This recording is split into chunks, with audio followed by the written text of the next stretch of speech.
دیکھتی آنکھوں، سنتے کانوں، مسکراتی ہونٹوں۔ خالد کا سلام۔ دوستو لائک، کمنٹس اور سبسکرائب بھی کرنے شکریہ۔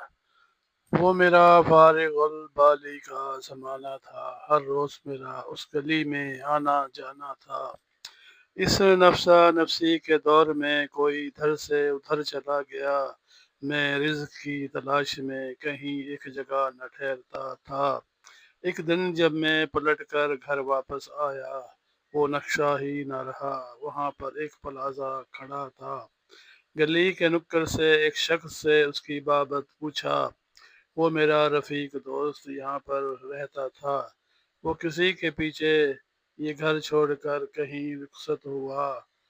وہ بد نصیب بھی ایسا تھا، وہ ملا نہ جس کے پیچھے وہ گیا تھا، خاطر جس کی وہ رسوائی زمانہ ہوا، وہ بھی نہ ملا۔ یہ صدمہ سہ نہ سکا اور دنیا فانی سے کوچ کر گیا تھا۔ پھر ایک دن پلازا کے نیچے ایک نازنین کو دیکھا، جس کے ہاتھ میں ایک کاسا تھا، چہرہ اجڑا سا تھا۔ یاد آئی مجھے وہ کہانی جو مجھے سنایا کرتا تھا اکثر وہ۔